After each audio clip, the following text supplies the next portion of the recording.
Scared for reals. Hey, it's Chris O'Neill. Adam Perry. 50 years ago, December 26, 1973, the highest grossing film of the year worldwide was released. It was over $441 million. Based on a novel by William Peter Blatty, and it was directed by the late, great William Friedkin, The Exorcist. The Exorcist. And not only was it box officely so massive, I mean, the cultural impact. This changed culture, pop culture, filmmaking, the whole industry. There has never been anything quite like The Exorcist. No, and it's easily in my top 250, and I know it's a favorite. It's in my top 20. Yeah. We talked briefly last show, and we have a whole show dedicated to it coming up, but what is a horror movie and what isn't a horror movie? Right. This movie leads that debate. Is it a horror movie or isn't it? But one thing that can't be argued is that it is one of the greatest movies of all time. It was such a, I don't know if cursed is the right word, but there's a lot of problems with the movie. But before we get to any of that, 1949, I think it was in St. Louis or something. Yeah. St. Louis, there was a real exorcism. It was a boy, not a girl, but William Peter Blatty was inspired by this real life event. Mm-hmm. You know more about this, so. Similar things happened. The exorcism itself, to my knowledge, went on for years. It wasn't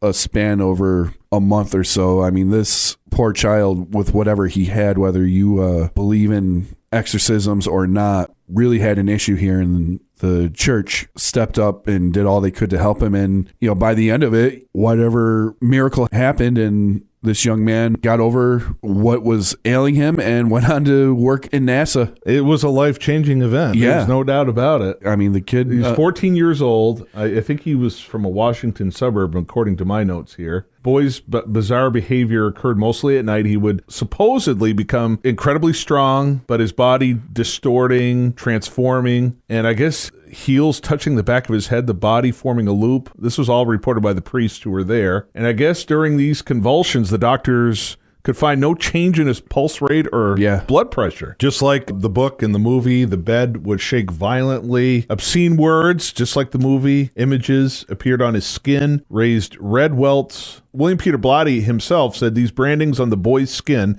it happened as many as 30 times each day. Wow. 30 times. Yeah. And again, his pulse rate didn't change. Wow. Yeah, it really was an anomaly on every sense of the word. They didn't even question how paranormal it was. I mean, some of the markings were on the back. Some were pictures, often lasting from 3 to 4 hours. Yeah. There's an official diary. I don't know if anyone would dare read that. You know, it's just... I would read it if I had the time to.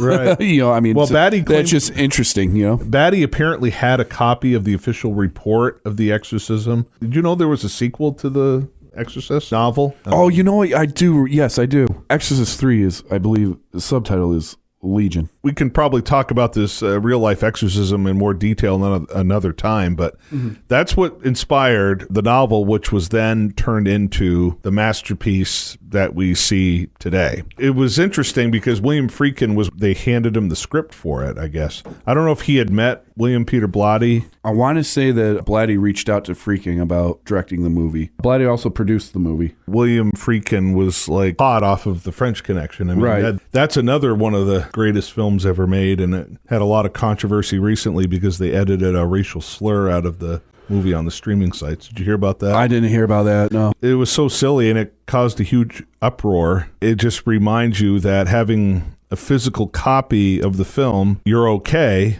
I mean, this digitally edited version went on all streaming platforms, including the Criterion channel, which is very surprising. They're all about preserving art, and yet they aired an edited version of the film. And again, it's a racial slur, but it showed what the character was all about, you know? Got to get back to The Exorcist. Had an earlier release date, but they had a lot of problems with post-production. I mean, that, as I said, a lot of people believe the set was cursed. Accidents, there was deaths. Kind of fascinating when you talk about these movies with religious subtext to it. A lot of people in the community call it religious horror. It always seems like there's some supernatural occurrences on the sets. Passion of the Christ, I do know that the actor who played Jesus, he was injured during the crucifixion scene. Right. I guess Friedkin saw what Paramount had done like a year before with The Godfather. It was released in March. He wanted to kind of mirror that, you know, have like a huge runaway success like that. We talked about it with Don't Look Now. They didn't have like, okay, this is a summer release. No, this is a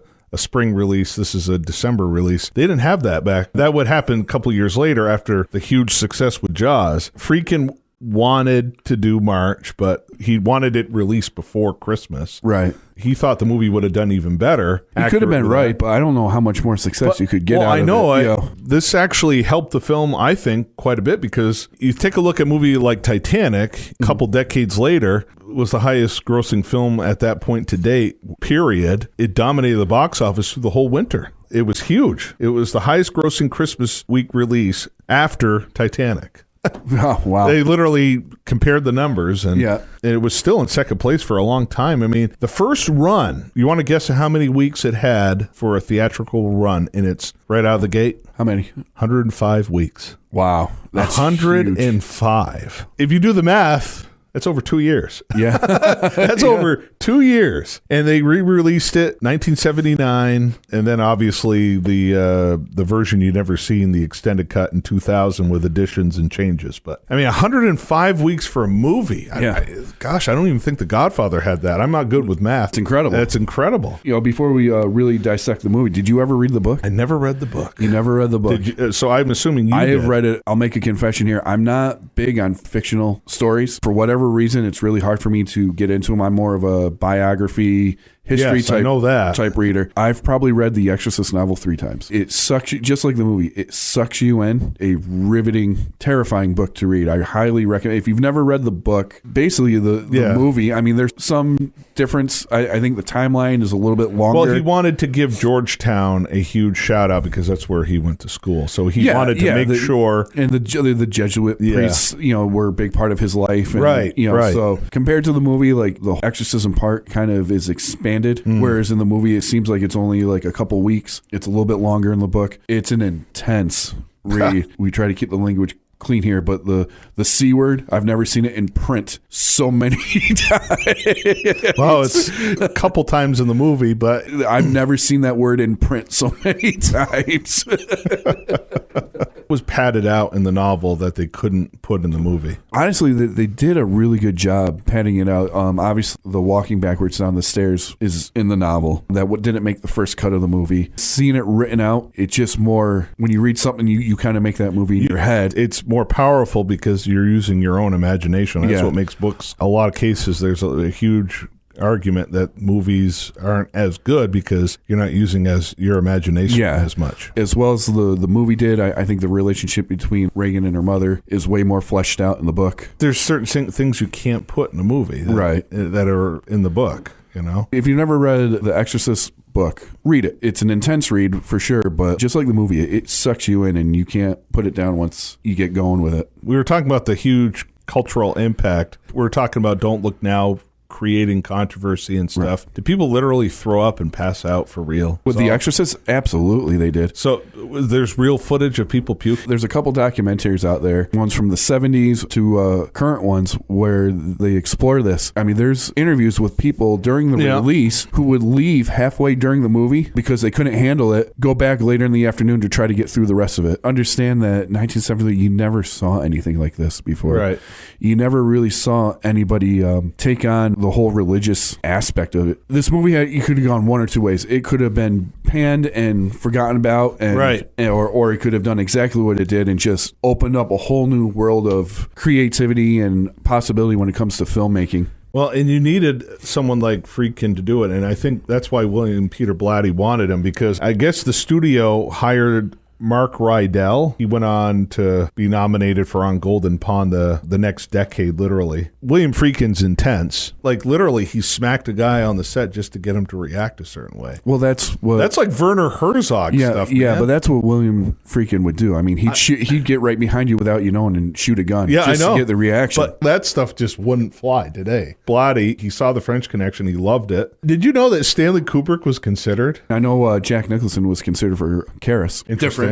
Yeah. It would have been more intense, but I loved the way Miller played Karras. It was played just right. You talking about the impact of the novel. Freaking being lukewarm on taking on The Exorcist, starts reading the novel, and 20 pages in, cancels all of his dinner plans and finishes the book that night. Right. And that was the thing. I mean, Peter Blatty insisted on William Friedkin, and it was like it was destined to be. That's what I'm saying. You start reading this book, it sucks you in, and boy, does it suck you in. We mentioned The Curse. I guess it was originally scheduled 85 days of shooting, but it took over 200 days. Just so you know, it went into the $2.5 million range. In 2022, 2.5 is $13.3 million. That's a lot over budget. Yeah. I mean, that's time. a lot. Shooting was delayed 6 weeks. A bird flew into a circuit breaker on the house sets, set a fire. Like you mentioned, there was like a lot of injuries to the cast and crew. You know, we talked about Ellen Burstyn getting injured, but Linda Blair, both of them still have back problems to this day because of that. Kind of like Karloff, too, in Frankenstein, you know? Yeah, the scene where Reagan is being slashed. Slammed. Yeah, they had her hooked to a harness that was causing her to jolt violently. You could feel that. It wasn't supposed to be that hard. Machine malfunctioned, and William Friedkin just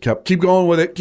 And I mean, Linda Blair still suffers with that injury today. Blair fractured her lower spine, developed scoliosis. She has a lifelong aversion to cold from all of her time in the refrigerated bedroom, wearing only a nightgown and long underwear. A carpenter cut his thumb off. Did you know about that? And a lighting technician lost a toe. That was a thing. Other people connected with the film or their family members died. Yeah, I think Max von Sydow's brother died. Yeah, his brother died during the filming. The guy who played the film director in the movie, he died literally a week afterwards. Yes. Blair's grandfather died during the first week of production. One of Miller's sons nearly died when a motorcycle struck him. Several years after the release, the technician, what do you say, angiography? Is that how you say it? Sure.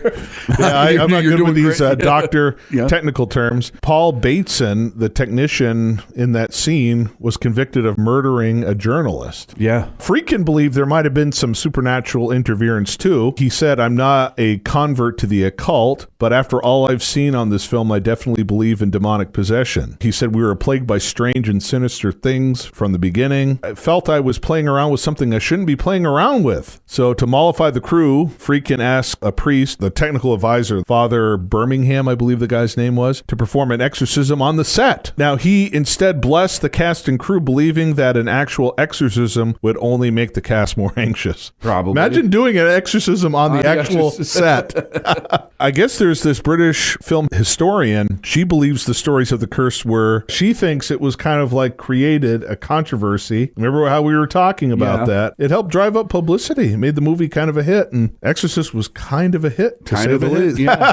I mean, just a small one. Well, yeah. She believes most aspects of the curse are just the result of Friedkin's driving, relentless production. That's what she thinks. Blatty actually agreed with her on that, too. He told her, this film historian, that Friedkin had started the curse story with an interview during production in which he blamed devils for the film's many delays. Peter Blatty literally said, "If you shoot something for a year, people are going to get hurt, people are going to die." Linda Blair told this British film historian that stories of the supposed curse circulated because viewers chose to see a scary film and maybe they wanted to believe all these rumors. Possibly. So back in 2000, when they did the whole restoration of the film, the version you've never seen, Blatty joked that there is no Exorcist curse. I am the Exorcist curse, when asked if the death of Blair's pet mouse was related to it.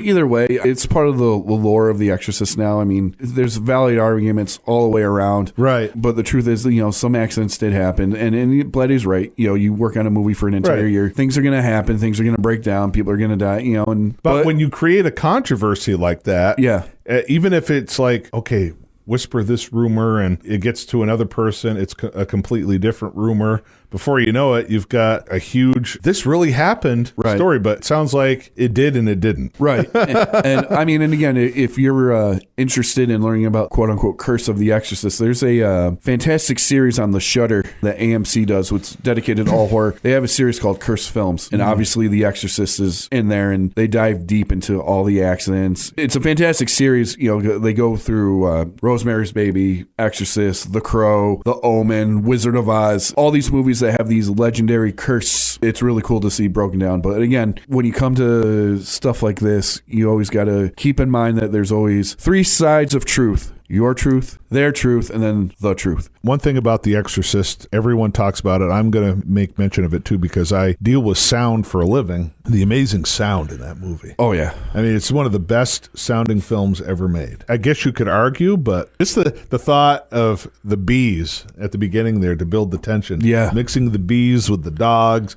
hamsters, pigs into the demon's voice, the sound of Reagan's head rotating, just using a leather wallet. Incredible. I guess there was a lot of alleged subliminal imagery in this movie. What are we talking about here? Yeah. We're talking about demon possession and Catholic exorcism. You're going to see stuff and think that there's subliminal messages in it when you're talking about this. I think a lot of this stuff is made up to drive publicity for it. And yeah. This guy's name is Wilson Bryan Key. He wrote this book, Media Sexploitation, and apparently he alleged the repeated use of subliminal and semi-subliminal imagery and sound effects. In addition to Pazuzu's face, he claims that the safety padding on the bedpost were shaped to cast phallic shadows on the wall, and that a skull face is superimposed onto one of Father Marin's breath clouds. I never noticed that. I never noticed that. Come on. Thinking about it now, the padding on the bedpost, I guess you can make an argument that the question is, was it intentional? Right. Well, it just,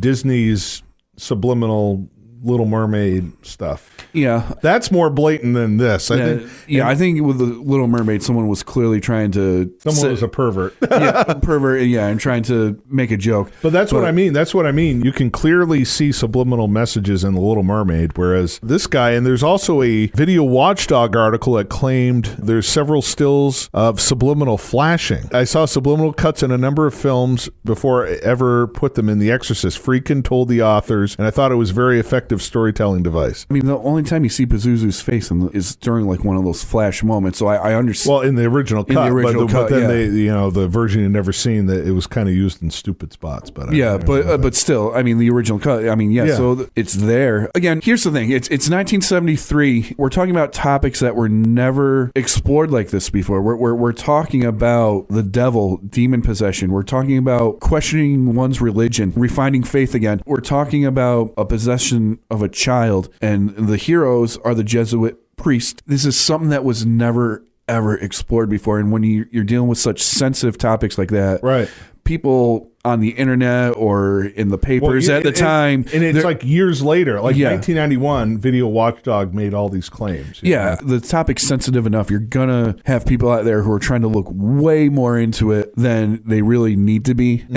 And if you look for something, and if you have it in your mind that you want to see something, you're gonna see it. But we're talking about like the cultural. This kind of stuff adds more lore and mystery to it. So I think a lot of people are making money off of Blatty's work, Not only cultural, but religious response as well. Friedkin said one of the best things that could happen if the Pope denounces it. Like, the crucifix scene, material sacrilegious to Catholics. Officially, the church, whose influence over the film content, they had declined following the demise of the Hayes office and all that kind of stuff. The United States Conference of Catholic Bishops Office for Film and Broadcasting. Say that 3 times fast. Right. There was a newsletter that rated the film A4, suitable for adults only with reservations, and gave it a generally negative review that faulted the film for suggesting exorcisms were common and possibly encouraging belief in the occult and Satanism.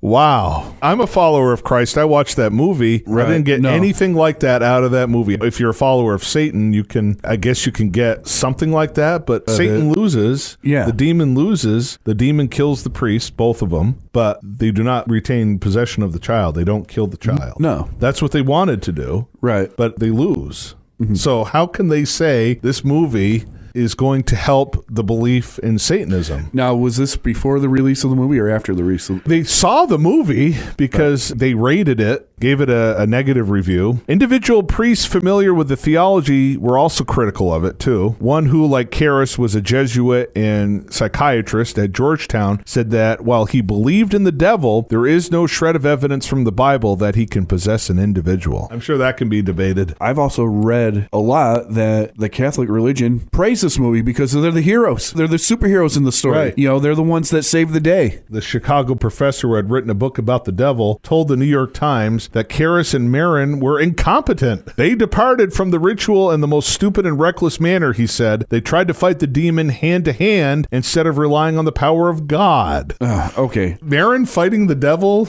hand to hand? I missed that part in the movie. Father and the book. Karras was a boxer, so he does a little bit of his boxing at the end, but Right. that's about it. And it's not just about The Exorcist. It's a lot of movies where people tend to forget that this is just a movie and essentially just for your entertainment. You take things so literally that you ruin it for yourself. Right. I mean, listen, guys, it's a movie about an exorcism. It's an old-fashioned story of good versus evil. Exactly. And again, this is all for entertainment purposes. It's like when I hear an argument like that, it's like hearing an argument of how unrealistic Chris Reeve looked flying as Superman. Suspend disbelief, even though it's totally 100% fake and could never really happen, or it's not the way it's supposed to happen, and just enjoy the damn movie. I really think, again, especially with the superhero boom that we're going through now, I hear people argue all the time of what's realistic and what's not. It's like, we're talking about Batman, guys. Seriously, how realistic can you possibly make it? It's just a movie. These people like to make money off of a legendary film, that's for sure. They do. And again, even back to horror, like Jason Voorhees,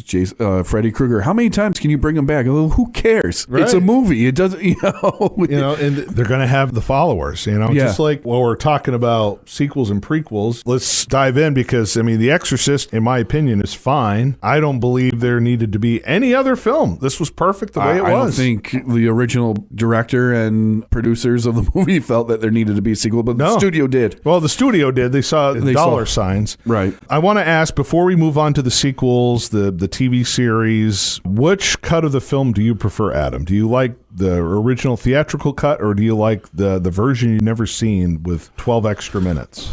I've never seen. Oh, you still haven't seen the version you've never seen? The version, You've never seen that? Well, I've seen the extra 12 minutes. Oh, okay. I've seen the extra 12 minutes that was put into the movie. Okay. I prefer the theatrical cut. I think it's just a better cut of the movie. It flows better. Right. It's just, again, it's one of those things that probably shouldn't have been touched. The extra 12 minutes they added to the movie as technology progressed and DVDs came along, that's a good bonus footage type stuff to see. But to put it back in the movie after and that's pretty it being much what it was for so long, and they haven't shown the theatrical cut in a movie theater in years. Yeah. It's always been that one for the past 23 some odd years. The version you've never seen. Well, we have seen it many, many times. Right. Put the theatrical cut back in there. Again, everybody knows of the spider walk and all that. It's very startling. Yeah, it's creepy. Yeah, but for sure. but it takes you out of the movie, Right. Because the original theatrical cut, she doesn't leave the bed, and that's what made it like she's stuck. Right. It gives you that, oh my gosh, she's stuck. She can't leave the bed. And then you see her crawling down the stairs. And there was some other footage because it was originally 2 hours and 20 minutes. There is some test footage that remains of different sequences of her being out of the bed too. And it just, to me, it ruined the flow of a perfect film. Mm-hmm. I mean, it's still great. I mean, I've seen the version you've never seen several times. I mean, you can't change a masterpiece into a bad movie. You can't do it. It was just like Dawn of the Dead. The 2 hour, 20-minute version of Dawn of the Dead is still awesome, but the theatrical version, the one that George Romero liked the best, the one that Friedkin liked the best. I mean, you were talking about more in depth of the lawsuit that Blatty had. They didn't speak for years. Yeah. But I think Friedkin, as a token of, hey, let's bury the hatchet after trying to sue me, obviously Warner Brothers agreed because, we can make more money by offering a version you've never seen before. Mm-hmm. But it made Blatty a lot happier. And they actually talked again after the release of that. I prefer the theatrical cut easily. It's just a little long, and there's some startling things like Marin having a shot of alcohol. It's like, it's a cool scene. It shows him as a human being, but at the same time, it's like he's a man on a mission, Right. It kind of slows the movie down a little bit. It's a movie that just shouldn't be touched again. Why is it needed? It's like the conversation with Father Dyer and the lieutenant at the end. It's well written, Oscar-winning script and everything. It didn't need to be in there. The movie ended, the priest reflecting on the fall that his best friend took. Right. And then the end. Yeah, It's and that's taking a deep breath after all that has been going on for 2 hours. Yeah, and and again, that scene with the detective and the priest at the end, that is reflected at the end of the book. Right, but to me, it just didn't fit in the movie. It didn't. Movies are different, Yeah. How did it flow in the book? I mean, obviously, it probably was better. Well, again, the detective plays a way bigger part in the book. In the book, it seems like the detective is always right around the corner. He thinks he's onto something, but he's not confident in himself, and that plays out all throughout the book. He's always seems to be popping up, asking questions, and he's always like one step behind. Yeah, and the movie shows that even more so in the book. It's more played out, which is why it makes his dialogue with the priest at the end more important. In the movie, Lee J. Cobb is a brilliant character actor. His presence is felt, but he's only in like 2 or 3 extended scenes in the movie, you know, and they're necessary. That whole ending scene in the movie didn't work. It just didn't work. To wrap up, the original Exorcist, what you need to get out of the story is not so much the possession of Reagan and all the turmoil that she went through. The heart of the story is you got a priest in Jason Miller who has lost his faith, and a mother who never had faith, and both of them discovering that faith. It's a powerful message. I think that's something that's picked up on but never really ever discussed. Right. And I think that's what makes The Exorcist such a great movie. And even Reagan, who doesn't have any recollection, she sees the priest collar. She sees Father Dyer a little bit at the end. She sees the priest collar, and you can see the look on her face, and then she kisses the priest. She doesn't know why, but she does in a way. Right. She knows that priest is important. It's just a great legacy. And of course, there had to be sequels. I saw one sequel, but Adam, you've seen The Exorcist 2, The Heretic, and you've seen The Exorcist 3. And listen, again, The Exorcist 2 is just, it's a mess. It was laughed out of the theater, and the person leading the laugh was Blatty himself. Basically, it's just a movie where you got Reagan. She's in an institute for mental health. They basically try to use hypnosis to reconjure the memories of the events that happened in the first Exorcist. But I see that Max von Sydow returned. Was it a flashback scene? Or I believe so. Yeah. Okay. I mean, I watched it once, maybe twice. And wow, you saw it more than once. Yeah. Halloween time, things are on TV and you just kind of leave the TV on. I guess that film suffered some problems too. Cast and crew health issues. Right. Friedkin, I guess, produced. That's what I'm reading here. There was a sequel plan with Friedkin producing, Blatty uninvolved. Friedkin backed out, and only Blair and von Sydow returned. Borman directed, as we said. Richard Burton played the lead. I guess it was Warner's largest opening day gross they had at the time, but was still less successful, obviously. Listen, you put The Exorcist on anything, it's going to draw a crowd. Proof is with the most recent. Yeah, open big, and then 70-something% drop off. Yeah. So The Exorcist 2 is just really bad. A weird mess of a story. It makes no sense half the time. Right. It's garbage. Yeah, I never even seen a preview for that. I have had no want to. But then after The Exorcist 3. Well, before that though, I guess Blatty and Friedkin began planning a story and a script for a sequel of their own. Blatty continued after Friedkin dropped out and developed the story as a novel, Legion, like we were kind of talking about, in 1983. After Hollywood showed little interest, he saw it as an exploration of the same themes within the same universe by some of the original minor characters. The media saw it as a sequel, sold it well. Blatty adapted a more streamlined script from the novel, which they called The Exorcist 3. He directed it with George C. Scott. Lee J. Cobb had unfortunately passed away. Right. So it looks like George C. Scott picked up the role of Kinderman in that one. Now, you said that was actually pretty good. It is actually very good. It's one of those movies, at first, it kind of really didn't get its just due, but now,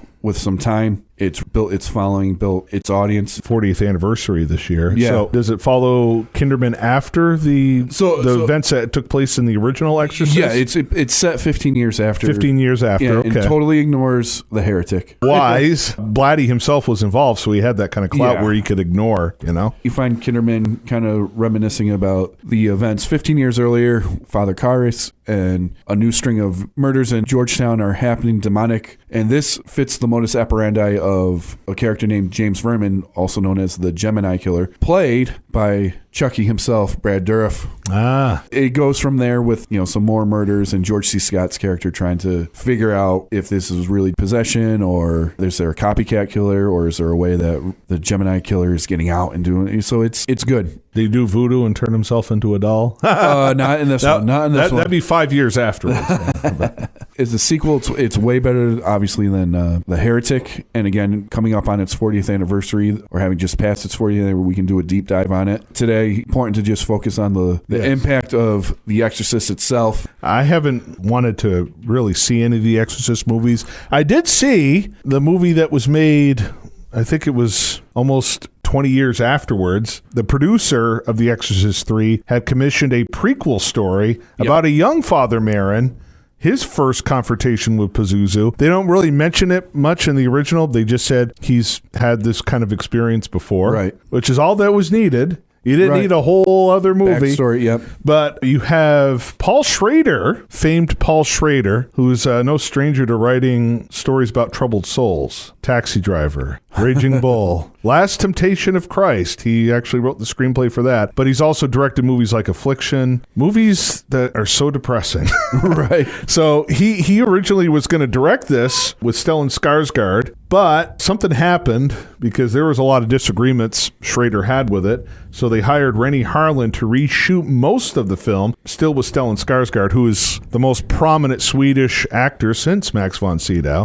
Had kind of the same build, kind of. Stellan Skarsgård, who's, again, no stranger to intensity. So I was kind of interested in that because I do like Stellan Skarsgård. If you're able to pull off Insomnia and Good Will Hunting the same year, two completely different roles, you know the guy's talented. But I was not a fan. I saw the Rennie Harlin version. I know they did release Paul Schrader's version on DVD a couple of years afterwards. I haven't watched that one because Paul Schrader's movies, I can watch them once, with the exception of The Card Counter. Most of his movies are just so depressing. Yeah. Did you watch that one? I watched it once and it left no impression on me. So it's very forgettable. Yeah. That was the end of that. 2020, I guess Morgan Creek decided a reboot of the movie. Fans petitioned to cancel it. At the end of the year, Blumhouse and Morgan Creek said that David Gordon Green would instead direct a direct sequel to the 1973 film, and later a trilogy produced by Jason Blum alongside James and David Robinson. Ellen Burstyn reprised her role, which I was kind of curious about. I saw the previews, wasn't expecting much, but I was like, oh, Ellen Burstyn's in this. I want to see if there's anything interesting. The most alarming line, because we did watch it, I know I can't get that 90-something minutes back, but I thought it was terrible. But the one line that really stood out as like one of the Me Too kind of things was, they wouldn't let me in the room with my daughter because it was the patriarchy. Oh, they wouldn't allow you into the room because they tried to save you.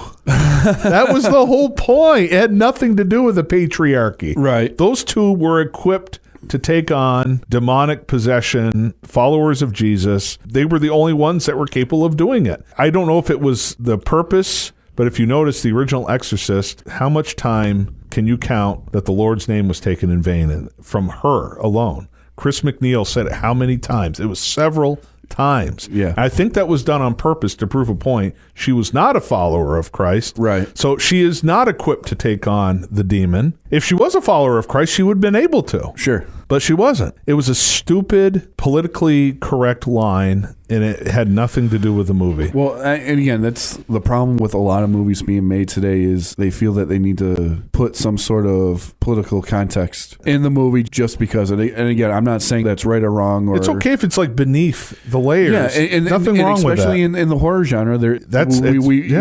Romero was the king of doing it's that. Always there, but it doesn't have to be. We're talking about David Gordon Green, and I know you haven't seen his Halloween movies. I have no want to. And I thought the first one was good, and then because it was a trilogy of and the second one could have been really good, but you had this 40-minute thing between what Michael Myers was actually doing and this hospital commentary on mob violence and stuff like that, and it just completely wrecked the movie. That's what I think of first. When I think of Mike Myers, I think of the Mafia. Not the Mafia, like mob crowd. Like a mob, being influenced by one person and blindly following them, and then you find out that what they were following was absolutely wrong. Whether you agree with that or not, that's not the point I'm trying to make. It had nothing to do with the Halloween. It wrecked the movie. Right. Because the first maybe hour of Halloween Kills was actually a lot of fun. Seeing Michael Myers survive the fire and all that and continue his attack on Haddonfield. But then you had this random hospital scene for 20 minutes, and it was just the most annoying and stupid scene you could ever put in a movie. Well, and that one line was one of 90 plus minutes of a waste of shots and everything. Again, this is an example. David Gordon Green doesn't really have any love for the movie. Yeah. He has no love for The Exorcist. And here he is just doing a bunch of nostalgia crap. Well, I'll hit you with a quote from William Friedkin himself right before he died. Oh, yeah, because he was not pleased. Yeah, so this is what he said to a guy named Ed Whitfield the guy who made those new Halloween sequels is about to make one of my movie, The Exorcist. That's right. My signature for a film is about to be extended by the man who made Pineapple Express. I don't want to be around when that happens. If there's a spirit world and I can come back, I plan to possess David Gordon Green and make his life a living hell. I do remember somebody tweeted that information. So David Gordon Green did not make any fans. Friedkin never held back, even till the end. Oh, no. No, zero filter. But Exorcist believer, unfortunately, my wife and I both went. She was kind of curious about it. Jennifer Nettles, one of the former lead singers of Sugarland, the country pop band. She's got an amazing singing voice. Unfortunately, there's no singing. She does a okay job and is just a secondary part, and the movie is just a waste of Ellen Burstyn's time. And yes, Linda Blair makes a cameo, but you have to wait till 90-something minutes. It was just like the Dial of Destiny, the latest Indiana Jones thing. It's crap. Throw in nostalgia just for the sake of it, not have a good story. They do it to please the crowd. They don't do it for themselves. And that's what makes a film, a song, whatever, a piece of art so amazing. It's not it's trying to please the crowd. They do it for themselves. Blatty wrote this novel for himself. Okay, I'm going to acknowledge the Jesuit influence in my life. Georgetown, I went to school here. I wanted to honor that. So it's very personal. Mm-hmm. And William Friedkin also had a personal connection with it. And you could feel that. He didn't do it to please the audience. They did it for themselves. That's what art is. They do it for themselves. And that's what attracts people to it. They see, hear, whatever, the music, the motion picture image, the artwork. They're attracted to it because they see the passion and the love that went into it. And these sequels showed no love. It just goes to the power of just writing a good story. Unfortunately, but the story, you have to do it for yourself. Every artist says that. I understand that. But what I'm getting at is just, again, this is just the money-making machine of Hollywood. I mean, as much as I would love a truly great sequel to The Exorcist, I think The Exorcist is one of those movies that just needs to be left alone. Right. It's fine. Fox and FX, they did do a TV series. The TV series back in 2016, yes. Yes. Talk. You saw that. So I watched it. The first season was done really, really well. Mm-hmm. I love Gina Davis in it. Gina Davis's daughter is possessed by Pazuzu. So Pazuzu comes back. He comes back, and then you find out at the end of the first season that Gina Davis is, in fact, Reagan.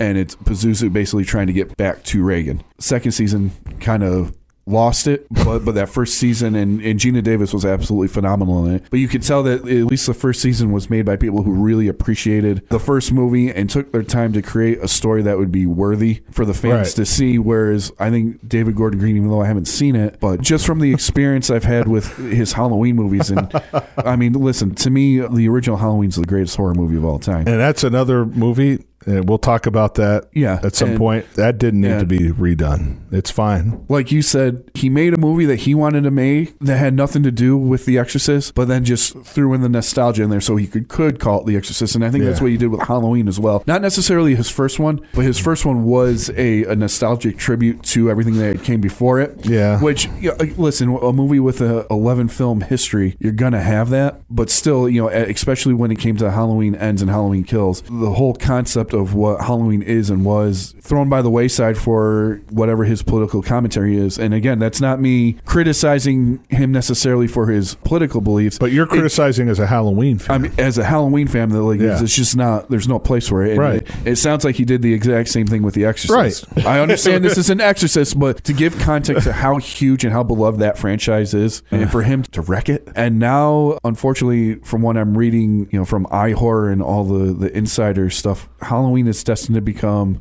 a TV series, a mini series on some sort of streaming service.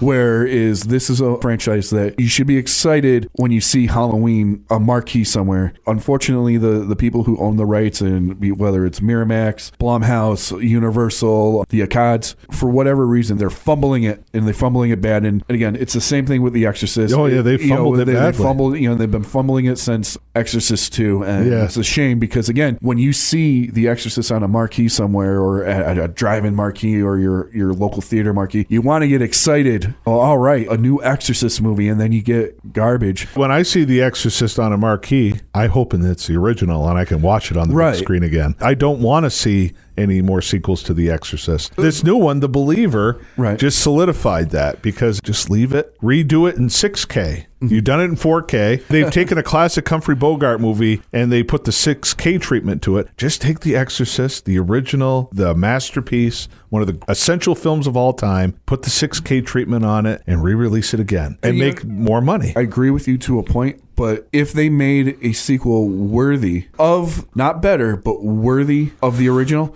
wouldn't you not enjoy watching that? I don't know. I'd have to watch it. I'd have to watch it, and I really don't want to watch any more Exorcist movies. Well, I mean, after you've gotten 4 or 5 films of crap, yeah, obviously, but I'm just saying, if someone was to come along and give it the care and treatment that it deserves and was really able to make an awesome sequel. Okay, if Ari Aster or Eggers got a hold of it, or even Edgar Wright, if either 3 of those guys say, hey, I want to do an Exorcist film, I'd pay attention. Ari Aster has only made 3 movies, and I haven't seen Hereditary yet, unfortunately. I have it. I literally, my coworker gave me the DVD. I haven't seen it yet, but all 3 of his films are considered great. Edgar Wright's had a few flops here and there, but his movies are interesting, at least. Eggers didn't really care for The Witch too much, but man, the atmosphere for that movie was awesome. Right. I didn't like the movie. I thought the movie was crap. But the guy builds an atmosphere better than anyone else does right now. So it's like, you get a filmmaker of that quality saying, hey, I'm doing an Exorcist movie, I would probably watch that. You're right. But if it's this guy, they're planning on doing a sequel to this. Why? It failed. You're just going to lose money. Well, it had a strong opening weekend. Yeah. But then it dropped 70-something% because no one liked it. Right. People want to see a good Exorcist movie. You're right. Yeah. People want to see it, but the people who are involved with it just make people not want to see it. At this point, I don't ever want to watch another Exorcist movie. I just want to rewatch the masterpiece again and again and again. The original, 1973. It's 50 years old, a timeless classic. It is a timeless classic, and it's one of those very few movies that I give a 5 out of 5, one of the greatest of all time. It's essential cinema to me, and it's one of my top 250 of all time. Exorcist. The 4K is really good, but there is like a semi-limited edition 4K release that you can import. I still believe there's copies of. There was a limited edition which had like a book. It had like a couple of rare books with it. That sold out quicker than you can say Exorcist. Right, yeah. It was gone. I kind of hemmed and hawed about it, and then I refreshed the screen. And like that, gone. But I did get the semi-limited edition, which, has the 4K and the Blu-ray. Again, I don't have a 4K player. The one they released in America, unfortunately, there's no Blu-ray with it. So you lose all the special features. I think there's a couple on the 4K disc, but 4K, you really can't put anything else on it. So, I mean, you get the 4K, I'm sure it's fine, but if you want the special features, and if you don't have a 4K player, but you want to be ready for when you do, you're going to have to import that sucker, and it's $60. For me, it's worth it. And if you're a fan of it and you love the movie, you're going to find it very worthwhile as well. So The Exorcist, 50 years old, still a timeless film. Just watch it again, will you? We'll see you next time on Scared for Reals.